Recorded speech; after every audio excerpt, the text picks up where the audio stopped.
J'ai choisi aujourd'hui de vous parler de l'ennui parce que vous pouvez le considérer comme un des fléaux qui peut frapper votre couple.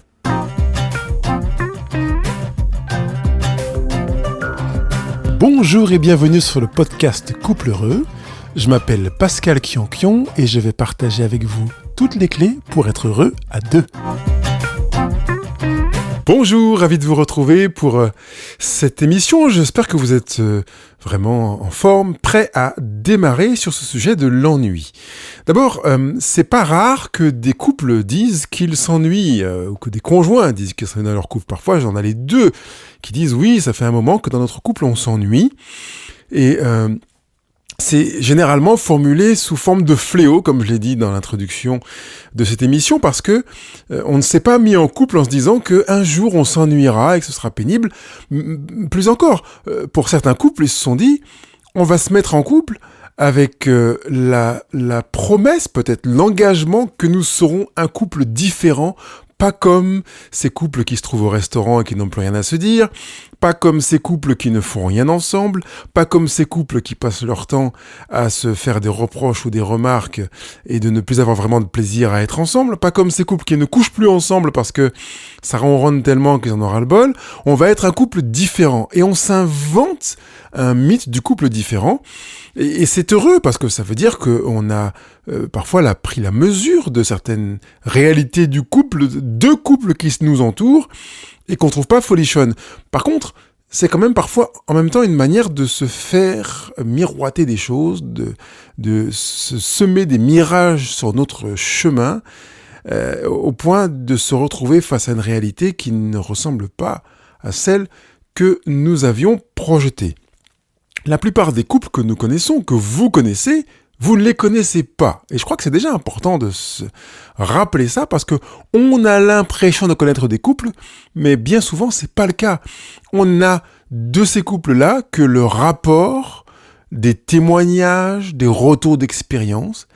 Et franchement, j'aimerais bien que ceux qui d'entre vous ont le privilège d'avoir des discussion sur l'intimité conjugale. Quand je parle d'intimité conjugale, je parle pas que de ce qui se passe au lit, mais du quotidien de la vie conjugale de quelques, on va dire 4 ou 5 amis, sont des gens heureux parce que c'est très rare, très très rare d'arriver à toucher du doigt la réalité conjugale d'un couple sans que ce soit forcément un déballage de problèmes ou de difficultés conjugales.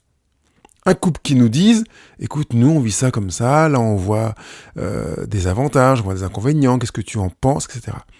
Il existe, outre-Atlantique, de nombreux groupes qu'on appelle des groupes d'hommes ou des groupes de femmes, qui sont généralement pilotés par des mouvements religieux, généralement protestants, mais ça existe aussi dans l'univers laïque aux États-Unis, des groupes où les hommes et des femmes séparément se retrouvent pour parler de leur vie conjugale.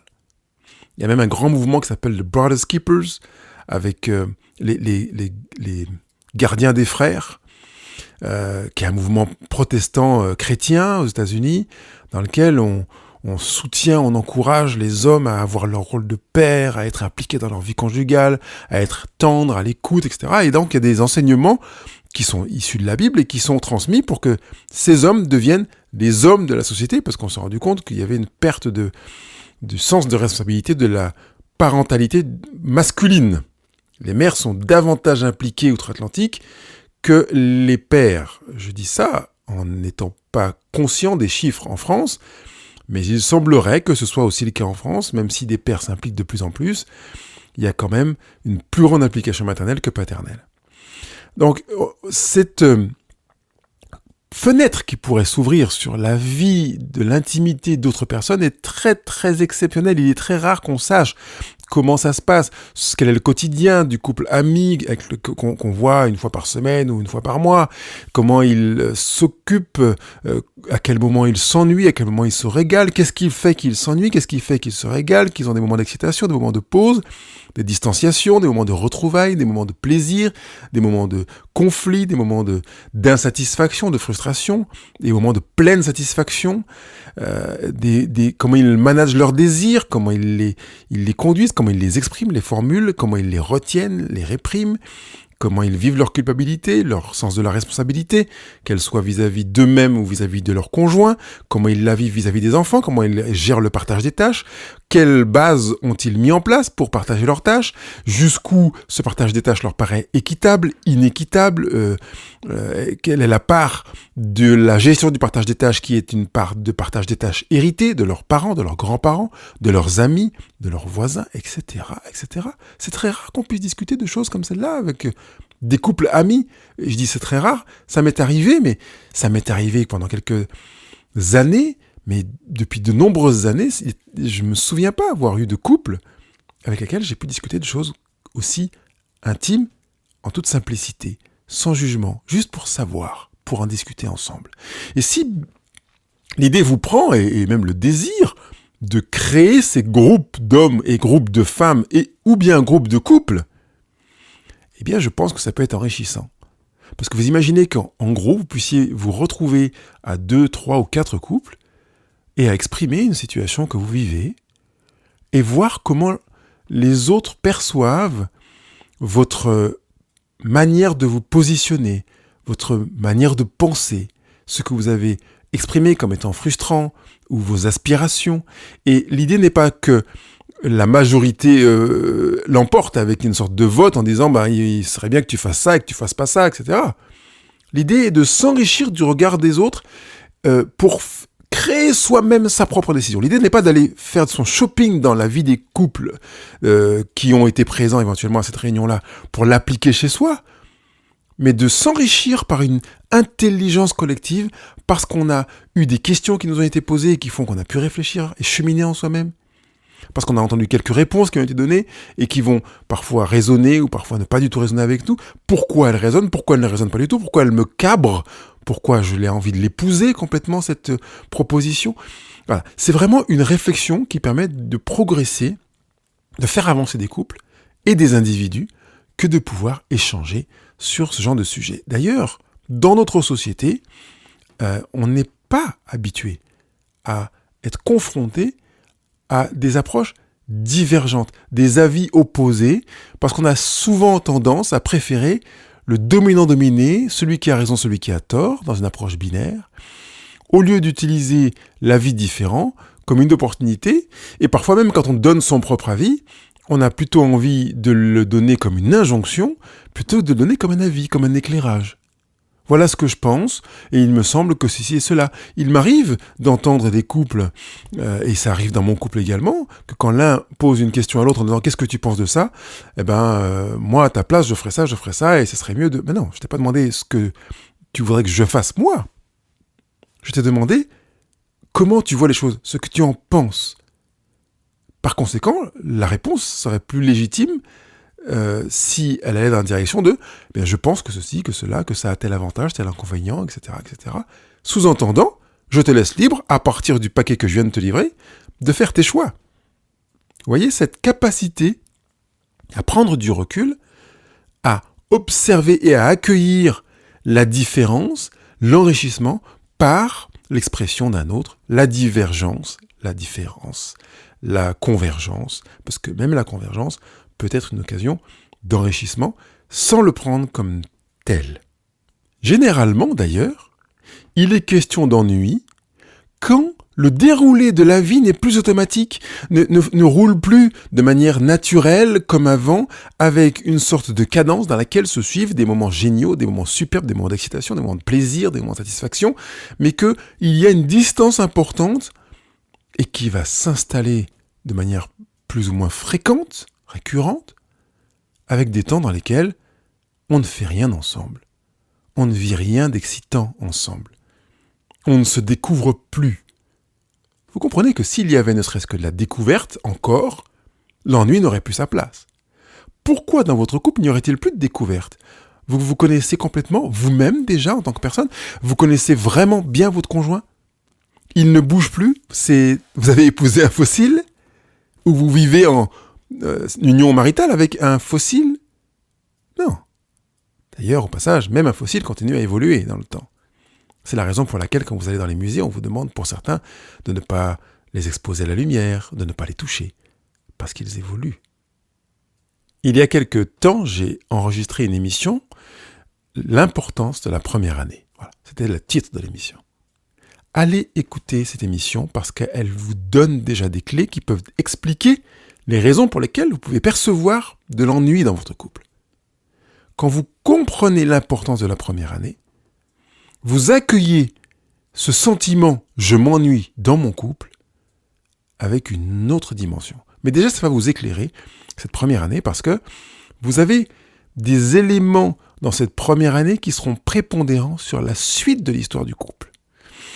Je veux mettre de manière caricaturale en disant plus vous allez prendre de la distance avec ce que vous avez vécu la première année, plus vous aurez l'impression de prendre de la distance avec votre couple. Et par conséquent, plus vous aurez l'impression que votre couple perd de son sens et vous aurez donc l'impression de vous ennuyer en couple, de ne plus être à votre place, de ne plus être nourri par votre conjugalité. La lecture de cette première année est donc déterminante et dans cette émission, l'importance de la première année, je vous donne des éléments pour lire votre première année et les utiliser dans les années qui suivent votre naissance conjugale, tout simplement. Toujours avec cette focalisation, je m'ennuie dans mon couple, au-delà de la première année, je vous pose la question, mais qu'est-ce qui a changé en fait depuis cette première année ou ces dernières années?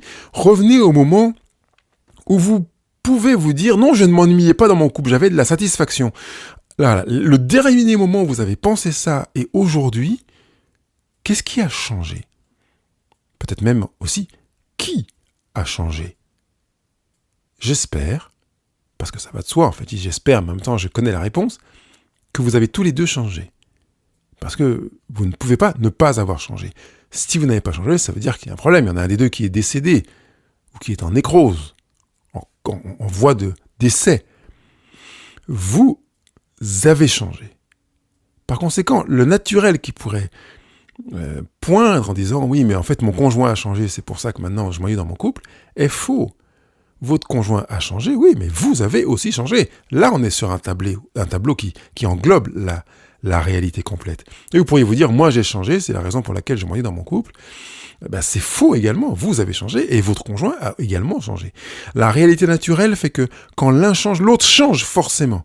On est dans une réalité d'adaptation et je disais encore hier à ma femme que une des facultés considérables de l'humain mais aussi du vivant est de savoir s'adapter en permanence. Dès qu'un facteur change, on s'adapte. On appelle ça également le phénomène de compensation. Quelqu'un adopte une attitude, on adopte une attitude en symétrie ou en asymétrie, en complémentarité ou en dissociation de l'attitude qui a été adoptée. Il faudrait être aveugle et insensible pour ne pas être dans cette nécessité d'adaptation. Elle est naturelle, inscrite en nous. Je m'ennuie dans mon couple pose la question de ce que vous vouliez vivre en fait. Qu'est-ce que vous vouliez vivre dès la première année, mais au-delà de la première année? Et en même temps, quelle place avez-vous laissé au hasard? C'est-à-dire que vous voulez vivre ceci et cela dans votre conjugalité. Qu'est-ce que vous avez fait pour que ce que vous vouliez vivre soit vécu? Est-ce que comme vous le viviez déjà, vous avez pensé que c'était quelque chose d'acquis, ad vitam aeternam? Vous avez laissé les choses entre les mains du hasard, de la chance. Il est donc tout à fait légitime que vous ne viviez pas ce que vous vouliez vivre. Parce que si vous voulez le vivre, vous n'avez pas d'autre choix que de le mettre en place. J'ai envie de dire, à une manière un peu simple, vous voulez recevoir un article déterminé, que, je sais pas moi, une nouvelle couette ou un nouveau téléphone. Eh bien, si vous le voulez, vous l'aurez davantage et plus facilement si vous passez la commande. Passez la commande de ce que vous voulez vivre. Enclenchez les actions qui conduiront à ce que vous voulez vivre, vous amènera à vivre ce que vous voulez vivre. Ça paraît un peu simple de le dire comme ça, mais vraiment, regardez-vous dans un miroir et demandez-vous si vous semez dans votre conjugalité ce que vous voulez y trouver. Parce que bien souvent, on entre dans la conjugalité, et surtout au-delà de la première année, ou des 18 premiers mois, en attendant ce qu'on est convaincu que l'autre devrait savoir que l'on voudrait. Comment ça se fait qu'il ne sache pas que j'ai besoin de ça? Pourquoi elle ne sait pas pourquoi elle ne fait pas ce dont j'ai besoin? Pourquoi il ne répond pas à mes attentes ? Comme si il ou elle devait savoir naturellement, sans qu'on ait à passer commande. J'aimerais qu'on garde cette image de passer commande pour nous aider. C'est-à-dire qu'en fait, si je veux quelque chose dans mon couple, mieux vaut que je passe la commande. Comme au restaurant. Si vous allez vous attendre dans un restaurant et que vous ne passez pas commande, vous ne serez pas servi. C'est quand même assez naturel. La différence, c'est que dans un restaurant, quelqu'un va venir en vous disant « Monsieur, madame, qu'est-ce que vous voudriez ?» Écoutez, je vais y réfléchir, je ne sais pas trop ce que je veux. Tant que vous répondez « Je ne sais pas trop ce que je veux », vous n'aurez rien. Jusqu'au moment où on vous mettra un coup de pied dans le derrière pour vous demander de quitter le restaurant. Quand vous venez au restaurant, sachez ce que vous voulez. Même si vous ne savez pas encore ce qui est servi, quand vous lisez la carte, réfléchissez à ce que vous voulez vivre. Dans votre conjugalité, quand vous êtes installé dans votre couple, réfléchissez à ce que vous voulez vivre. Et passez la commande de ce que vous voulez.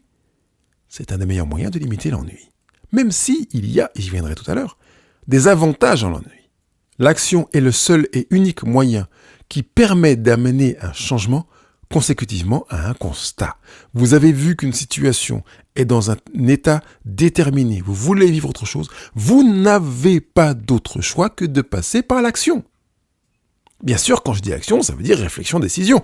On viendra tout à l'heure, parce que je vous proposerai un petit processus. Mais forcément, sans action, pas de résultat. Pas de résultat proche de ce que vous attendez. À moins que, comme j'ai dit, vous vous mettiez sous un pommier et vous attendiez que les pommes tombent pour vous manger. C'est plus facile d'aller les cueillir, franchement. Je vous le dis avec un petit peu de légèreté, mais dans votre couple, allez cueillir, faites pareil. C'est comme je vous dis, passez commande. Alors, je m'arrête justement sur ces avantages à l'ennui que je vous ai annoncés tout à l'heure. Il y a des avantages à l'ennui. Nous avons grandi dans une société qui donne l'impression que l'ennui est mauvais parce qu'on est dans un activisme. Je pense ce week-end où j'étais avec 2 couples d'amis dont les enfants viennent de rentrer en moyenne section de maternelle. Et les enfants, quand ils arrivent en fin de journée, ils sont tellement crevés qu'ils n'arrivent même pas à prendre le plaisir à dîner. Alors, il y en a un des 2 parents qui me dit « Quand nous sommes à table, mon fils est tellement crevé qu'il s'endort pendant le repas. » Et puis l'autre parent qui me dit que sa fille, au retour de l'école, est tellement crevée qu'elle s'endort sans dîner. Alors, retrouvez la parenthèse. L'école fonctionne en tenant compte du rythme de l'enfant. Oui, foutaise, fermez la parenthèse. L'avantage de l'ennui, c'est que ça permet, entre autres, de se poser, de se reposer. Ça permet de calmer, de ralentir, de freiner. Et on n'aime pas freiner, mais pourtant, on en a besoin. On ne peut pas être dans la course permanente. Je pense à une citation d'Odile Chabriac qui a écrit un livre qui s'intitule « Petit éloge de l'ennui ». Je vous mettrai le lien dans la retranscription de ce podcast. Et elle dit « À force de chercher à éviter l'ennui contre vents et marées et de se programmer des occupations pour chaque heure de la journée, ne risquons-nous pas de basculer, sans y penser, de la frénésie à la dépression ? Car ce temps de vacuité où notre esprit peut enfin vagabonder constitue un élément clé dans la construction de notre bien-être et surtout dans l'invention de notre vie. Ne pensez-vous pas que cette réalité évoquée par Odile Chabriac est tout à fait pertinente par rapport à notre vie conjugale ? Est-ce que ce ne serait pas un élément clé dans la construction de notre bien-être et surtout dans l'invention de notre vie conjugale que de passer par des phases d'ennui ? Dans le processus conjugal, j'appelle ça le ravitaillement, et j'aurai l'occasion de m'arrêter là-dessus de manière plus longue. Mais c'est dans l'ennui qu'on se ravitaille. Parce que l'avantage de l'ennui est la prise de conscience que l'on n'a plus ce que l'on avait dans le passé. On a fait une pause, on a ralenti, on a levé le pied. Deuxième avantage de l'ennui, c'est qu'il favorise la prise de conscience. On prend conscience de ses besoins. Donc on prend conscience de ce qu'il n'y a plus, de ce que l'on avait dans le passé, qui nous a fait du bien, qui nous a blessés aussi, qui nous a manqué, etc. Et on prend conscience de ses besoins. À partir de là, eh bien, il ouvre la porte vers une force de proposition. Et c'est là que je voudrais que l'on puisse fonctionner en se disant « L'ennui est une porte que je peux ouvrir vers cette prise de conscience qui me conduira à être force de proposition. C'est pas une porte qui s'ouvre vers mon matelas et ma boîte de mouchoirs pour que j'aille chouigner, pleurer, me dire que je suis pas bien, je déprime et c'est pas top. C'est une porte qui peut s'ouvrir vers des interrogations, vers des possibles. Et quand on s'ennuie dans son couple, c'est la même chose. La première chose que l'on peut faire, dès qu'on a vécu cette phase de prise de conscience, de ce qui a été vécu dans le passé, de génial, de moins génial, mais qui est dans le passé, donc ça n'est plus présent, mais également des besoins, eh bien, le temps vient de se rencontrer, parce qu'on s'est déjà rencontré dans cette première phase, et après d'aller rencontrer son conjoint. Et dans leur rencontre avec son conjoint, de faire 5 choses. La première, c'est d'échanger. Mais d'échanger non pas dans le but que le conjoint soit d'accord, en disant, tu sais, moi je trouve que dans notre couple on s'ennuie, t'es d'accord, hein? Et puis s'il dit non, oh, quand même, c'est bizarre, t'es à côté de tes pompes, t'as rien pigé, je comprends pas. Vous n'êtes pas obligés d'être tous les deux sur la même phase, la même longueur d'onde. Vous pouvez vous ennuyer dans votre couple, alors que votre conjoint peut se régaler dans le couple et ne pas du tout s'ennuyer. Donc, le but de la démarche n'est pas d'être d'accord, mais d'échanger, de chercher à comprendre et jamais d'influencer. J'aimerais que tu sois d'accord avec moi. S'il te plaît. Mais si tu n'es pas d'accord avec moi, c'est que tu n'as rien compris. Ou tu n'as pas vu les choses. C'est vraiment généralement comme ça qu'on a tendance à penser. Je voudrais qu'on change cette manière de penser. Donc la première action, c'est d'échanger, après cette double prise de conscience, d'échanger dans le but de chercher à être compris et de chercher à comprendre sans influencer, sans chercher à être d'accord. On est là pour s'enrichir. C'est ce que j'évoquais tout à l'heure dans l'introduction, en parlant des couples qui se retrouvent, ou des hommes qui se retrouvent, ou des femmes qui se retrouvent en petits groupes, pour échanger. L'idée n'est pas d'être d'accord, n'est pas d'aller faire son shopping dans la vie des autres pour l'appliquer à soi. L'idée est de s'enrichir de la manière dont les autres regardent ce que nous vivons. L'étape numéro 2 consiste à proposer. Donc nous avons échangé, j'ai compris ce que tu as voulu exprimer, je sens que j'ai été compris dans ce que j'ai exprimé. Le temps est venu maintenant de faire des propositions. Voilà ce que je propose. Grâce à ce temps de pause dans lequel j'ai pris conscience de ce que nous avons vécu dans le passé, j'ai pris conscience de mes besoins, peut-être de nos besoins, dans l'échange qui vient de se terminer.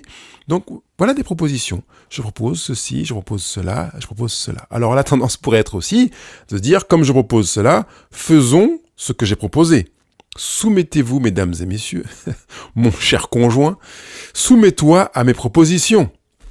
Ah non, restons dans l'état d'esprit précédent, qui est celui de l'échange, en disant « je propose » et nous disposons de ces propositions. Donc j'apprends aussi des propositions que tu feras et nous disposerons de tes propositions également pour voir ce que nous en faisons. Et c'est là que j'arrive dans l'étape numéro 3 qui est confronter. Confronter, ça donne l'impression d'un combat. Parfois c'est un petit peu ça, mais même si j'ai pas envie qu'on se batte dans la conjugalité, mais c'est de se dire « je suis conscient que je ne m'attends pas à ce que tu sois d'accord avec ce que je vais proposer. Et je veux que tu sois prêt à ne pas être d'accord avec ce que je vais te proposer. L'idée, c'est de mettre des choses sur la table, après, sous forme de proposition, et que nous puissions ensemble pétrir, manipuler, déplacer, agencer, dissocier, associer les différentes propositions qui ont été présentées là, sur la table, de manière à avancer ensemble grâce à cet ennui qui a été formulé initialement par l'un ou par l'autre membre du couple, bien entendu. La 4e étape, consiste à expérimenter une ou plusieurs des propositions, sachant que, comme je l'ai évoqué, il est possible d'associer, de dissocier, de mixer, de mélanger. Ça veut dire qu'il est possible que soient vécues, en termes d'expérience, des propositions qui sont le résultat d'une collaboration, et j'aime beaucoup le mot coopération, dans lequel on va finalement ne pas avoir pris la proposition d'un tel ou celle d'un tel, mais le résultat d'un travail commun qui a permis, dans la coopération, d'arriver à opter pour tel et tels éléments. Donc on va pouvoir expérimenter 1, 2, 3, 4, 5 options parmi les propositions qui ont été faites et qui ont été sujettes à confrontation. J'ai bien parlé d'expérimenter, j'ai pas dit de les adopter et de les vivre comme ça. Ça veut donc dire que l'on s'attend, puisque c'est une expérience, à un retour conjugal dans lequel on aura l'opportunité de se poser de nouveau en se disant, voilà, j'ai expérimenté telle et telle chose quand nous avons mis en place ensemble, j'en ai tiré tel et tel avantage, tel et tel inconvénient, tel et tel inconfort, telle et telle satisfaction. Voilà, comment toi, qu'est-ce que tu as expérimenté et comment l'as-tu vécu ? Et là encore, on revient à un échange dans lequel l'objectif n'est pas d'être d'accord, mais de partager les expériences sur ce qu'on a vécu, expérimenté. Et à l'issue de l'expérimentation, le moment est venu de se dire, allez, vu les conclusions auxquelles nous arrivons compte tenu de telle et telle expérience de ton côté et telle expérience du mien, eh bien cette expérience-là, nous allons l'instaurer. Puis celle-là, on va peut-être... Alors, je vais rester sur les expériences instaurées. On va l'instaurer. Ça veut dire qu'on va l'installer durablement dans notre conjugalité. Ça ne veut pas dire qu'on est en train de fuir l'ennui. Ça veut dire que grâce à l'expérience d'ennui que nous avons utilisée, ou plutôt grâce à notre capacité à utiliser l'expérience d'ennui, nous avons vécu l'échange proposition, confrontation, expérimentation, et qui nous conduit à nous dire, nous allons instaurer ça dans notre vie conjugale, mais ça ne veut pas dire que ça sera la solution anti-ennui. Il est fort probable que ça nous satisfasse pendant un temps, j'allais dire des temps et la moitié d'un temps. Toute allusion à des expressions de ce genre est purement fortuite, et que au bout d'un moment, ça ne nous aille plus du tout, et qu'on ait besoin de modifier ce que nous avons instauré, d'accord ? Donc quand je dis instauré, c'est pas forcément ad vitam aeternam. Quand on a instauré quelque chose dans un couple, ça n'est pas écrit dans le marbre. Et je dis même le marbre évolue.